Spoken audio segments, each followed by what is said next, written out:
Supreme court বৈধ অবৈধ এটা সেগ্রিগেশন করতে পারেনি বলেই কিন্তু এই পুরো নিয়োগ প্রক্রিয়া বাতিল হয়েছে। যদি সেগ্রিগেশন করতে পারত তাহলে সেগ্রিগেশন সুপ্রিম কোর্টই বলে দিত যে হ্যাঁ সেগ্রিগেশন পসিবল, এরা বৈধ, এদের চাকরি থাকলো, এরা অবৈধ, এদের চাকরি চলে গেল এবং এদেরকে অর্থ ফেরত দিতে হবে।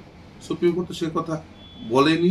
তার কারণ সুপ্রিম কোর্ট এই পুরো প্রসেসটিতেই পদ্ধতিগত ত্রুটি রয়েছে, পুরো প্রসেসটি যে ত্রুটিপূর্ণ সেটা সুপ্রিম কোর্ট বুঝেছেন। এবং শুধু তাই না, ত্রুটিপূর্ণ পদ্ধতি না, এই ত্রুটিপূর্ণ পদ্ধতিকে কভার আপ করা হয়েছে বিভিন্নভাবে, সেটা তো রায়েই উল্লেখ আছে। ফলে খুব স্বাভাবিকভাবেই যারা এই কথা বলছেন তারা না বুঝে বলছেন। দেখুন, এই রায়ের পরে আপনি এখন পুরো পশ্চিমবঙ্গের মানুষ জেনে গেছে রিভিউয়ের স্কোপ কি। রিভিউ তো আমাকে স্যাটিসফাই করতে হবে তার লিগাল প্রিন্সিপাল গুলো। লিগাল প্রিন্সিপাল কি? Error face of the record. কি এরর আছে বলুন তো এই রায়? রায় সুন্দর করে ন্যারেশন দিয়েছে যে কিভাবে পদ্ধতিতে ত্রুটিপূর্ণ, কেন এই সেগ্রিগেশন পসিবল হলো না। আবার এবার বলবেন যে তাহলে তো কাদের কাছ থেকে টাকা ফেরত চাইলো, সেটাও রায়ে বলা আছে। যেগুলো এখনো পর্যন্ত আইডেন্টিফাইড অবৈধ, চিহ্নিত অবৈধ, তাদের টাকা ফেরতের কথা বলা আছে। কিন্তু যেগুলো চিহ্নিত হয়নি তার বাইরে কি কেউ অবৈধ নেই? নিশ্চিতভাবেই রয়েছে, কিন্তু তাদের চিহ্নিত করা যায়নি বলে প্রসেসটা বাতিল হয়েছে। কিন্তু চিহ্নিত অবৈধদের অর্থ ফেরত লাগবে। প্রথম কথা, ভলেন্টারি শব্দের অর্থ হলো স্বেচ্ছায় কাজ করুন। স্বেচ্ছায় কাজ করলে প্রথম কথা বেতন দেবেন, কারণ মুখ্যমন্ত্রী প্রতারণা করছেন, সরাসরি বলছেন প্রতারণা করছেন, আদালত অবমাননাকারী পদক্ষেপ করছেন এবং আদালত অবমাননাকারী বক্তব্য রাখছেন। দেখুন, চাকরি চলে গেছে, প্রসেস ক্যান্সেল হয়েছে, এরপরে কেউ তার পরের দিন থেকে অর্থাৎ 4 তারিখ থেকে কেউ শিক্ষক হিসেবে পরিগণিত হবেন না। 3 তারিখে এই নির্দেশ হয়েছে। এই নির্দেশ হয়ে যাওয়ার পরেই সকলের শিক্ষক হিসেবে আর তারা নেই, অতএব তার কোনো বেনিফিটও পেতে পারেন না। মমতা বন্দ্যোপাধ্যায় মিথ্যা কথা বলছেন, মিথ্যা প্রতিশ্রুতি দিচ্ছেন।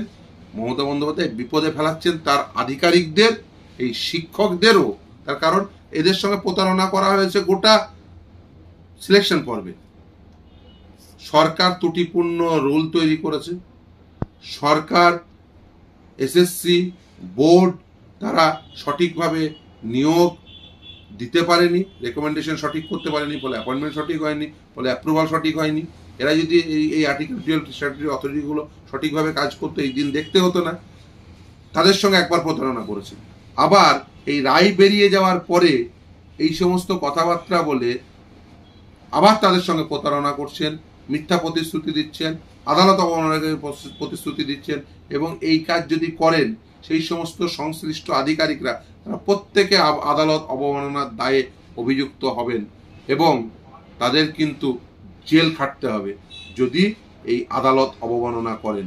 এবং মমতা বন্দ্যোপাধ্যায় এদের সঙ্গে প্রতারণা করে, বেসিক্যালি এদের প্রতারিত করে আবার এদের জেল খাটানোর ব্যবস্থা করছে।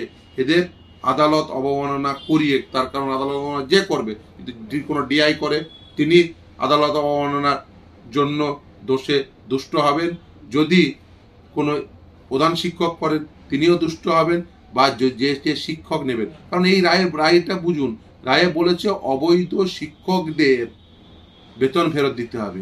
আপনি তো 4 তারিখ থেকে প্রতিটি শিক্ষকই আইনগতভাবে বৈধ নয়, তাহলে তারা যদি বেতন নেয় সে বেতনও তো ফেরত দিতে হবে। এই রায়ের নির্যাস তাই। এই রায় বলেছে যারা অবৈধ শিক্ষক তাদের বেতন ফেরত দিতে হবে, ওটা নিয়োগ প্রক্রিয়া বাতিল। তাহলে 4 তারিখে আপনি 4 তারিখের 5 তারিখের 6 তারিখের 7 তারিখের 8 তারিখের জন্য যে বেতন নেবে সেই বেতন কি আপনি বৈধ শিক্ষক হিসেবে নিচ্ছেন না তো। এই রায়ের মূল প্রতিপাদ্য বিষয়গুলো যদি না বুঝে যে বেতন নেন, তাহলে কিন্তু আপনিও আদালতের অবমাননার দায়ে অভিযুক্ত হয়ে যাবেন এবং এই অভিযুক্তটা করিয়ে নিচ্ছে মমতা বন্দ্যোপাধ্যায় আপনাদেরকে প্রতারিত করে।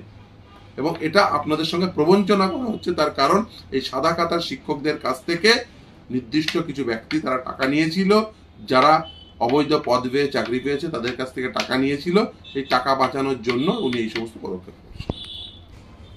দেখুন, মিরর ইমেজ তারা প্রথম কথা আদালতের সামনে বলেছে তাদের কাছে মিরর ইমেজ নেই। ইভেন সিবিআই এসএসসি সার্ভার থেকে মিরর ইমেজ পাইনি। তাহলে আজকে যদি all of the sudden mirror image আসে, প্রথম প্রশ্ন আসবে তাহলে মিরর ইমেজটি কোথায় ছিল, এতদিন ধরে বলেননি কেন? এতদিন ধরে উল্টে যখন আমরা বলেছি, দেখুন আরটিআই রিপ্লাই বলেছেন, শেতাবকে আরটিআই রিপ্লাই দিয়েছেন, নাসরিনকে আরটিআই রিপ্লাই দিয়েছেন, অনিন্দিতা বিরাকে আরটিআই রিপ্লাই দিয়েছেন, দেখো এটা সার্ভার ডাটা থেকে আরটিআই ওএমআর শিট সাপ্লাই করছি, আরটিআই রিপ্লাই বলেছেন। আর আজকে যদি বলেন, তারপরে বলেছেন শুনানি পর্বে যে না না ওটা আমাদের সার্ভার ডাটায় রাখা ছিল, মূলত সিবিআই উদ্ধারকৃত পঙ্কজ বনসলের বাড়ি থেকে উদ্ধারকৃত ওএমআর শিটগুলো, আমরা নিজেদের সার্ভারে কোনো আমাদের ওএমআর শিট নেই, ইভেন সিবিআই নিজেরাও তারাও কোনো ওএমআর শিট পায়নি। আজকে যদি বলেন যে সেই ওএমআর শিট আমরা উদ্ধার করতে পেরেছি, তাহলে প্রথম প্রশ্ন আসবে কোথা থেকে উদ্ধার করেছেন, কিভাবে উদ্ধার করেছিলেন, করলেন, কোথায় লুকানো ছিল, বা কে লুকিয়ে রেখেছিল, কিভাবে লুকিয়ে রেখেছিল, এই সমস্ত প্রশ্ন আসবে। তারপরে কি হবে সেটা তো পরের বিষয়। এই যে ইন্টারভিউয়ের মার্কস ম্যানিপুলেশন হচ্ছে, সিবিআই রিপোর্ট দিয়ে বলেছে, সেই ইন্টারভিউ কতজনের মার্কস ম্যানিপুলেশন করেছেন বলেছেন? বলেননি তো। টাইপিং টেস্টের মার্কস ম্যানিপুলেশন বলেছেন? বলেননি তো। শুধুমাত্র এখানে ওএমআর শিটই একমাত্র ইস্যু নয়, প্রসেসটাই ত্রুটিপূর্ণ। ডাটা স্ক্যান টেকের কথাই কোনোদিন এসএসসি চেয়ারম্যান শুনিনি। ফলে এই যে ত্রুটিপূর্ণ পদ্ধতির আপনি সুবিধা পেতে পারেন না।